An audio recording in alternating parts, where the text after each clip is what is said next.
Hi, everybody. Today we're going to talk about all the frequently asked questions that people ask us about biocompatibility testing. And yes, we get a lot of questions about biocompatibility testing.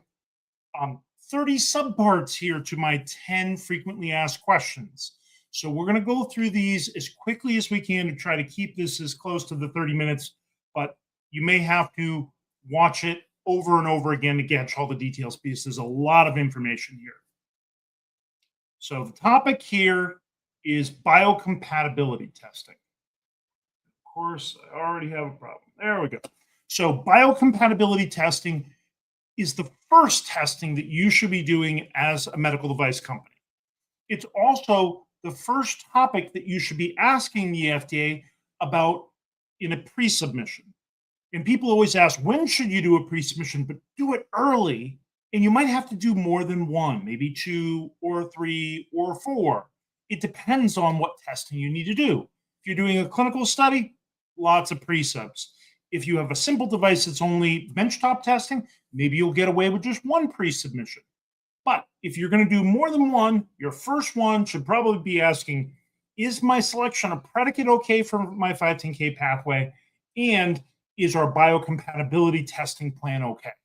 And so this is focusing on those biocompatibility testing questions. But when you do those pre-sub meetings, invite the lab that's doing the testing to the meeting so they can ask follow-up questions and clarifying questions because they're the ones actually doing the test, and you won't think of those things, and you won't speak the exact same jargon as the biocompatibility expert at the FDA. But your lab that's doing the test, they do speak that jargon, and they'll read in between the lines and they'll add questions that you would never think of. So make sure you invite them to your meeting. Now we're going to get into the frequently asked questions for you.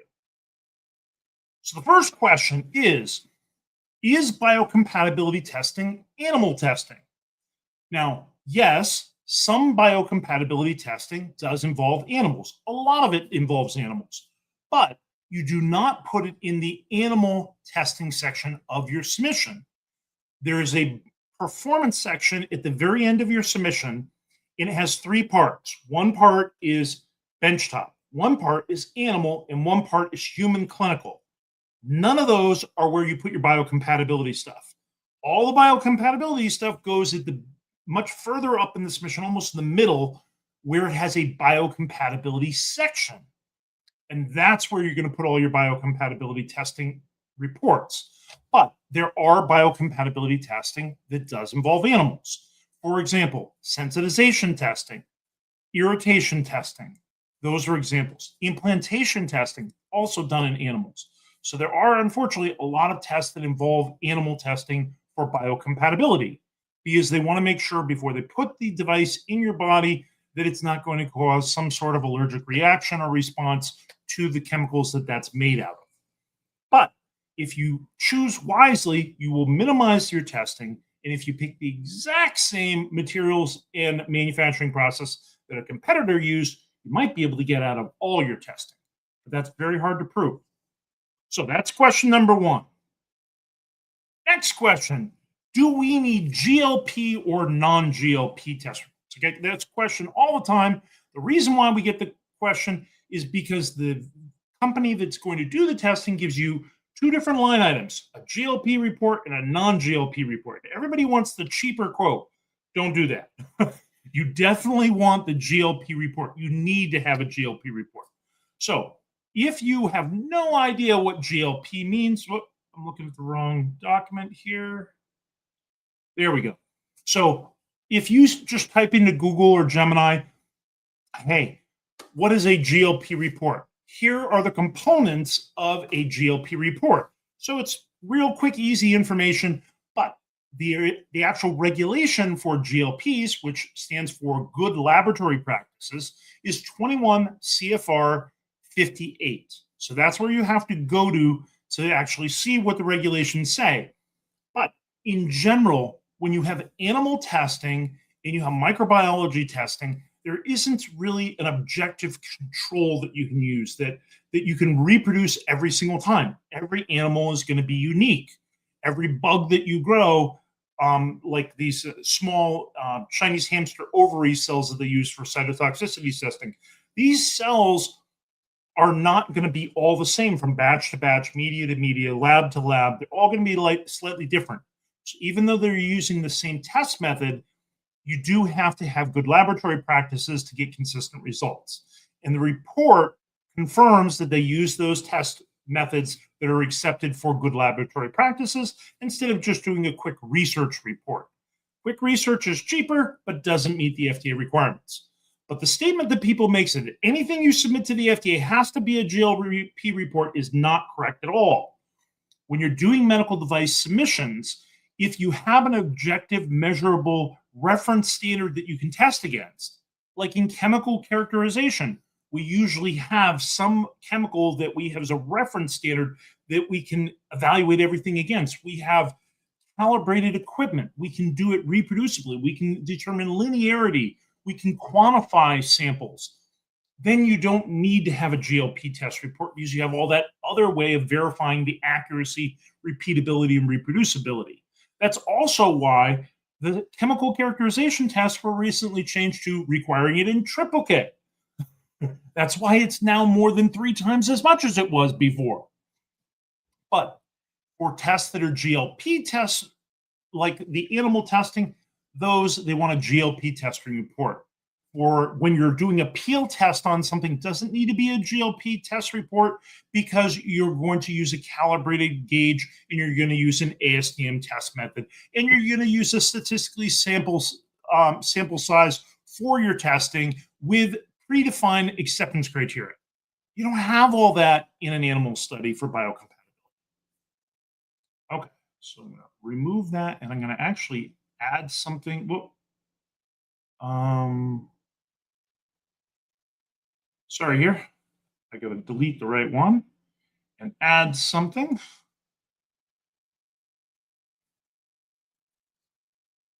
Okay, so the next question we have, sorry everybody, I'm going to remove it from the stage. So the next question we have here is, what is a biocompatibility certification statement? Now, this is, before I alluded to this, if you pick exactly the same materials as your competitor product and you make it in the exact same manufacturing process and you use the exact same manufacturing company to do all this work, so let's say you're both sending it to the same contract manufacturer, you might be able to use a biocompatibility certification statement. But that's very rare that you have all those check, yes, yes, yes, yes, I meet all those requirements. More likely, you're using a biocompatibility certification statement when it's your own device that's the predicate or a similar device that you manufacture using the same materials. So, for example, if you made one catheter and you came out with a new catheter using the same manufacturing process and the same materials, but it's a different length, perfect example of when you get to use the biocompatibility certification statement. But if you're making it out of a different material, no longer can do that. If you use a different process, a new and improved process, no longer can you do that. So those contaminants and residuals from the manufacturing process will be different, even though the base material might be the same. So just because it's made out of urethane or polypropylene or polyethylene or nylon doesn't make it biocompatible and doesn't say it meets the requirements for the certification statement. Same material, same manufacturing process, same location, same environment, same everything. That's what you need in order to make that statement. But the statement, the wording of it is right in the FDA guidance document. You just type in FDA biocompatibility guidance in any kind of Google browser, and you'll be able to find that guidance right away, and you can copy the wording right out of that guidance document. So that's one way of doing things. Now, the next question we get asked is, what is the attachment G pathway, or can we use the attachment G pathway? And I was showing this on my screen just a moment ago here. So there is a list in that guidance document from the FDA. It's in attachment G. Section B lists all the materials. And this is just the beginning of the list. It goes on to a full page after this, listing all these different materials that could be used for attachment G. Now, the problem with attachment G is it has to be just that material. If you add things to it, you add mold release, you add fillers, you add colorants, You reprocess the materials. It's made out of metal. No metals are on this list either. Any of those things would rule it out. But the idea behind it is we're going to take a bunch of safe materials, and if it's only intact skin that it's contacting, that'll be okay, and you don't need to do testing. And included on this list are things like fabrics, like cotton. So we've been wearing cotton for a really long time in this world, and we're pretty sure that cotton's safe and it's not going to cause irritation and problems. So they've said you don't have to do biocompatibility testing for skin contact with cotton. That makes sense. You also don't have to do it with the first thing on the list there, ABS. That's what Legos are made of. A lot of kids playing with Legos, sticking them in their mouth and things like that. We're pretty sure that it's okay for contact with your skin. But skin is not the same as other types of tissue. Like, it's not the same as inside your body. It's not the same as inside your mouth.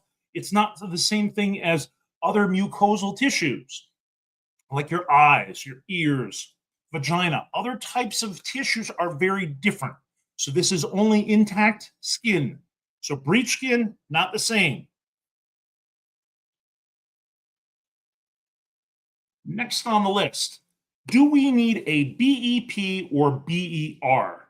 So this is these are acronyms from ISO 10993-1. So the ISO 10993 is not just one standard. There are a ton of different parts to this. -1 is the high-level guidance at the top of it. And so a lot of people in their 510K submissions, they say we're compliant with ISO 10993-1. I don't recommend that approach, because ISO 10993-1 is the overarching one that doesn't give you any actual testing requirements. They give you guidance as to what endpoints you need to hit, and it tells you need to do a BEP and a BER. The FDA doesn't require a BEP and a BER. They, in fact, don't like the BEP and the BER because it requires more work for them, and it's more work for you and more cost for you.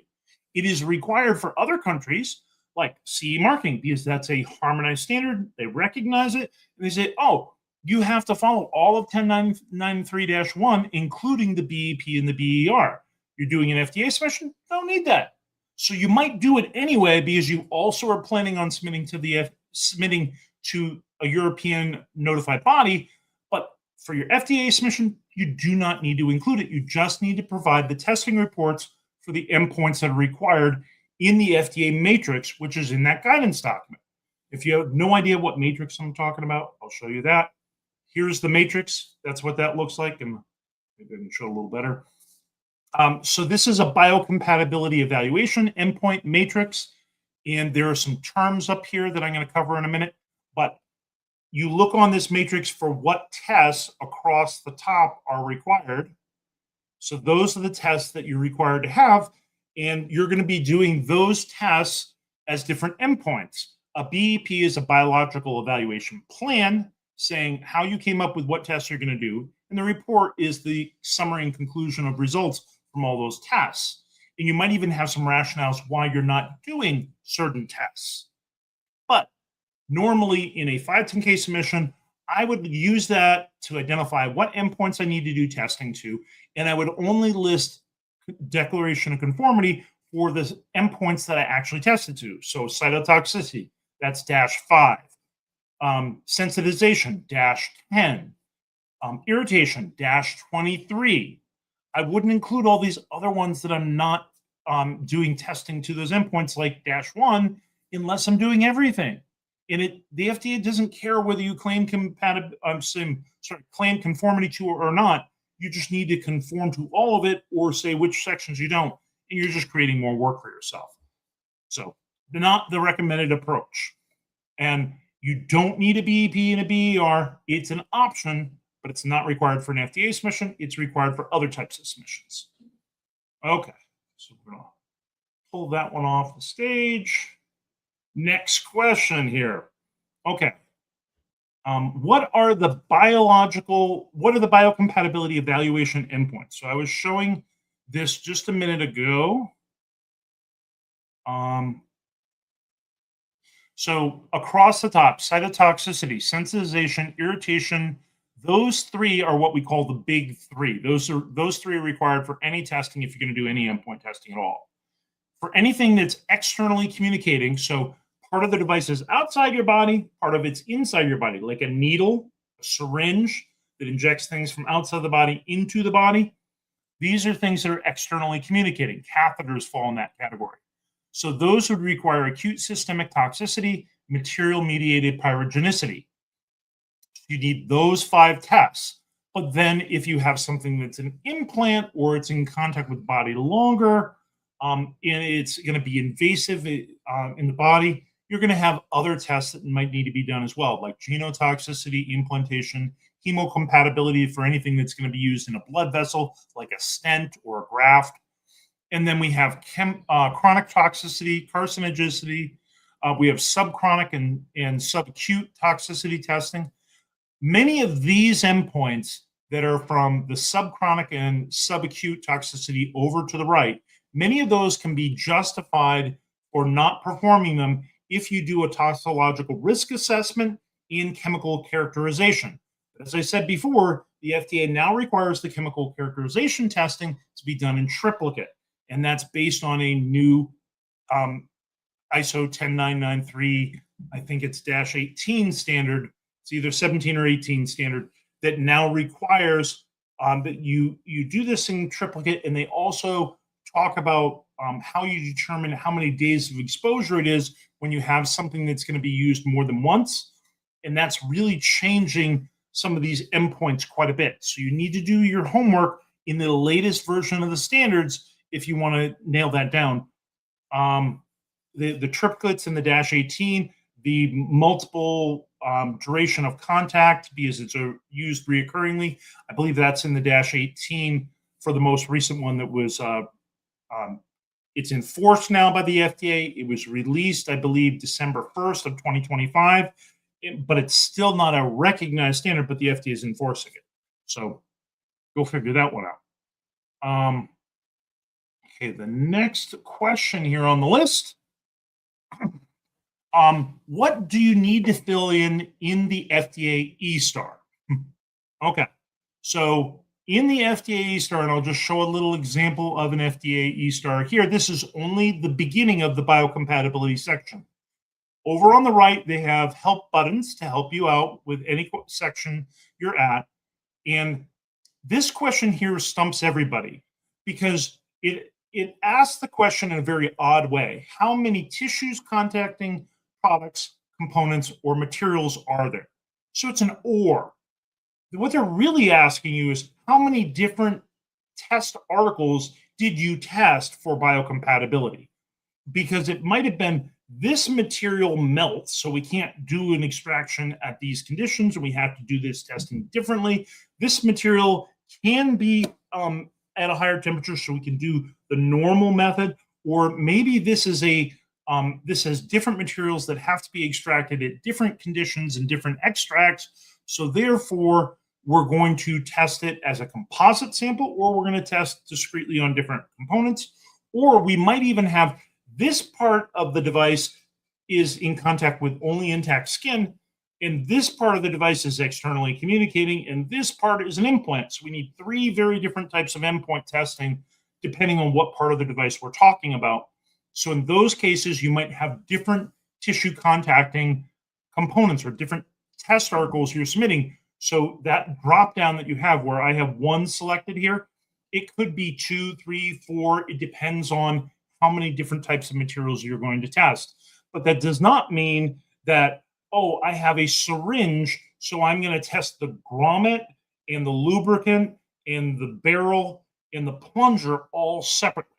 That's not what that means. They want you to test the whole entire test article because everything in there that's going to be indirectly patient contacting is all going to have the same endpoint testing, and everything in there is going to be compatible with the testing methods. So you only need to test the whole entire device once, so it's 1 test article, a syringe. But if you were going to have separate components that could not be tested that way, then you'd have to select a different number depending on how many different test articles you're going to test. So that's what that's asking you in that first part. In the next part, they're asking you, what are the materials? So you have to list those. In the next part, they want the exact name of them in the particular materials. So you want the chemical names for these materials, not just an abbreviation. So not PC for polycarbonate. You write out polycarbonate. And in another place in this section, you're going to have to include the CAS number.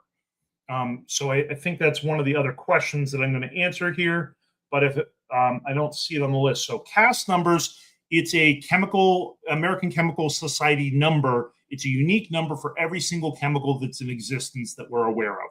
So very, very long list. And you find out what that digit, what that number is for that chemical, and you list that and provide those to the FDA in your submission. But you also provide safety data sheets as well, STSs, for each material in there as well. And be careful, not all STSs are created equal. They only have to write down the things that are toxic to people and might cause harm. So if there are other component materials that are in something that are safe, they don't have to list them. But that doesn't help you for an FDA submission. You have to list all the component materials, not just the ones that are unsafe.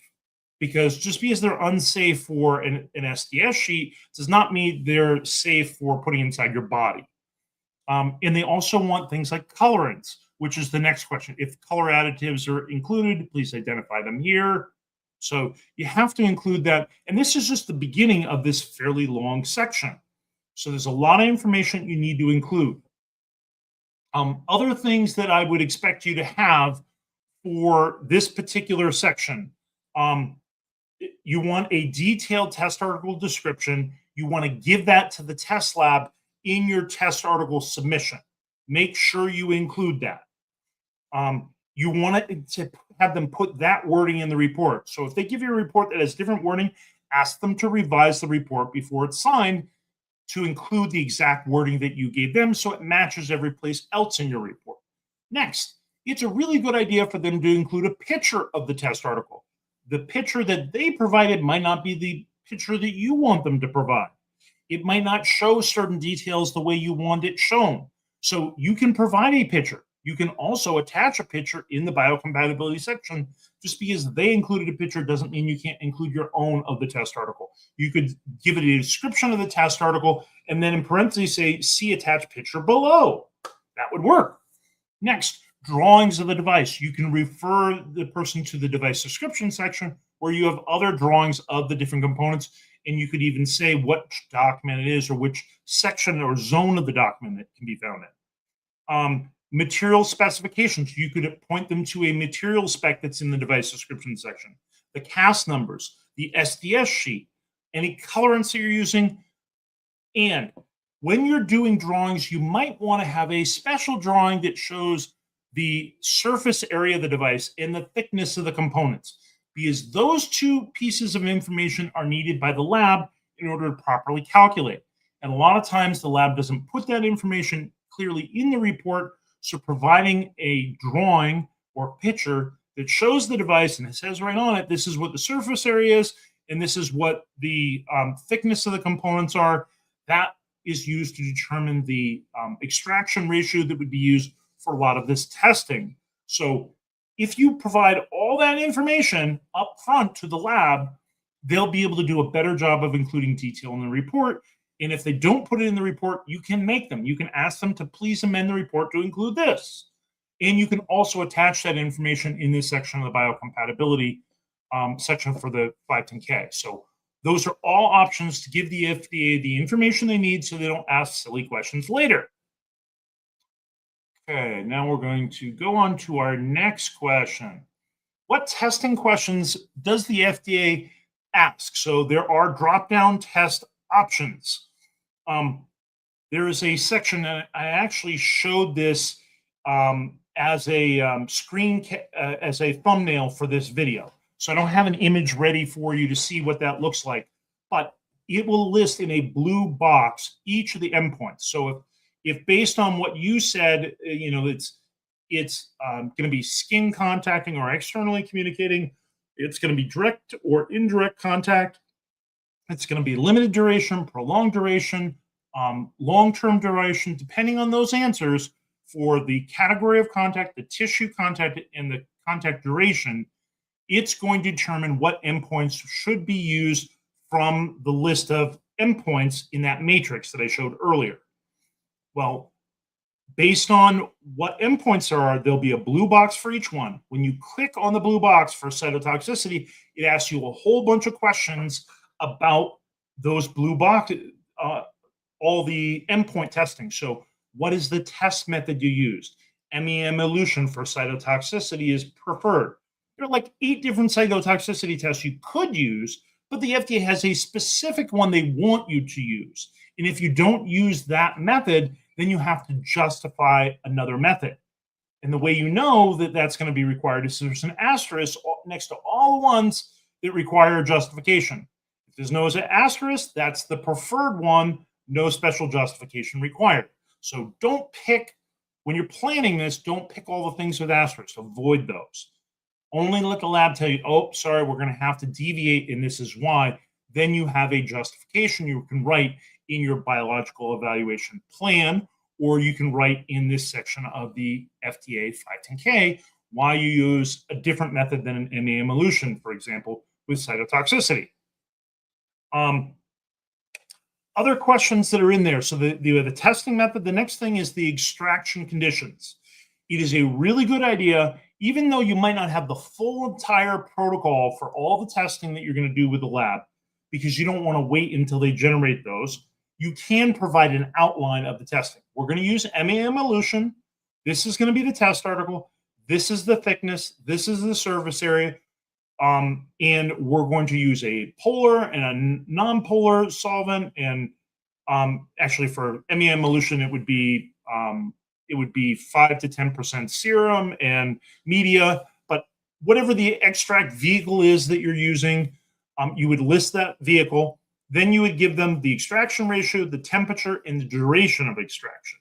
They also want a statement in the report that it hasn't been diluted, filtered, or pH adjusted. That's important. They also want a statement that the extract was clear, no color, and no particulates. If there was, you have to explain it. If the part swelled or it degraded as it was extracted, that becomes another observation that requires additional testing. They also ask questions about study controls. Did you have positive controls? Did you have negative controls? Did you have both? Did you use historical controls? Very common for sensitization. All that information needs to be answered, and the place you answer it is in the report.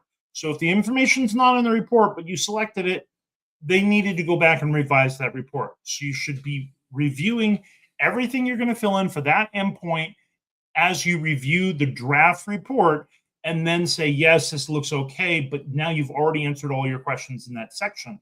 Don't wait until the time you're going to submit to fill in that section. Fill that section in when you've got a draft biocompatibility testing report. Okay, now we're going to go on to question 9. Is there a fast and cheap screening test?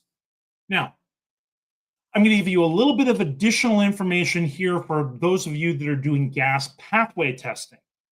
There's the normal, traditional ISO 10993 testing, and then they have other testing that's reserved for gas pathway testing, where it's indirect contact with your lungs. So when air passes through like a ventilator and goes into your mouth and down into your lungs, that's going to require gas pathway testing on those contacting components. And they do ISO 18562-1, 2, 3, and 4 for that testing. And there are only certain labs that do that. Normally, we recommend NAMSA to do all the testing on 10993 for biocompatibility because they're an ASCA-approved lab and they give our customers a little better pricing. But at the same time, they can't do all the testing on the 18562. Otherwise, I would have given that to them recently on several projects. Instead, we had to go to other labs that can do all the testing for ISO 18562 for gas pathway. And so one of the labs we've worked with for that was Intertech. Another one is Nelson Labs. Those are 2 companies that also are very well respected by the FDA. Doesn't mean other labs in other parts of the world can't do this, but be careful about picking labs that are not on data integrity issues and don't have warning letters from the FDA because of the practices they have in how they do their testing. So make sure you've checked that before you go qualifying a vendor. If they're on the ASCA approved list, you get a big thumbs up. But if they're not, be careful and do your homework before you hire a vendor. But There is a cheaper, faster way of doing a pre-screening on small little samples of something. They call it micro testing, or for these gas pathway, they have something similar. It's the in vitro testing for MEM elution. These are petri dishes that we're testing on instead of live animals. It's just cells that are a cell line that's been maintained for years and years and years. They use that for a cheap screening test to make sure that something is not likely to have biocompatibility testing problems. And that's going to be like $1,000 test that might take you 2 to 4 weeks. 4 weeks if it's GLP, 2 weeks if it's not. So you can get some of these test results very quickly to say, yes, this material that we weren't sure about, now we're sure. So highly recommend looking at cheap screening tests before you bet the farm on a material and get too heavily invested without all your biocompatibility testing results. The next question, and number 10 on our list, do we need an FDA pre-submission and when? And I said this at the very beginning, so I'm going to say it again because it's so critical. The biocompatibility testing that you do, it can cost you a ton of money. It's gone up and up and up. If you have to do chemical characterization, that's going to be over $100,000 all by itself. If you have to do implantation testing, it could be $100,000 of implantation testing because all the pathology samples that they have to look at. So these get very expensive to do and take a very long period of time, months, not weeks, months to complete some of these. And if it requires pathology, it's this amount of time for the implantation, but even longer to generate those reports because of the pathology report that has to be generated. So if you are going to use a material that you don't have 100% confidence that it meets all the requirements on, and somebody's tested it before, you should do a pre-submission before you go ahead with that testing. And you should make sure the FDA agrees on the testing methods that you're going to use and all the endpoints you're going to use. And you should invite the lab to the meeting with the FDA so they can ask those follow-on questions. If you have more than 2 pre-subs, this should be your first one because you want to lock on those materials early before you make a bunch of parts. So do the biocompatibility early. It does not need to be always done on a finished device, particularly if you're doing screening tests. They would like it done on a finished device, but there are some justifications around it, and you could make something that's a production equivalent. If you're changing the software later, that won't affect biocompatibility. You change the electronics on the inside, that's not going to affect biocompatibility. It's only the patient contacting parts. So you need a finished device, but it can be just finished for the parts that are patient contacting. So that really gives you some more flexibility. You can get an early sample off to the lab. They do need to be sterile samples, though. So you do need to at least select your sterilization method, even if you haven't determined all the details about your sterilization and packaging. You got to get it at least the right method to sterilize those parts. So that should help you a little bit on whether you need to do a pre-sub, and like I said, early, before you've gotten into all your other testing. That's what's really needed. Now, we covered this whole entire thing in 30 minutes, really fast for you. We have a much longer video that we've done. It's our biocompatibility webinar, and we have a quiz and a certificate to check for training effectiveness, where we cover it much slower and I actually show the FDA eSTAR in detail and walk you through the different sections. So if you want the full thing, you can go there, or you can just hire us as consultants and we can help you through this process. So I hope that was helpful. Please put in the comments below what questions you have. I'll be happy to answer them, and also suggestion for future webinars. Talk to you later. Bye-bye.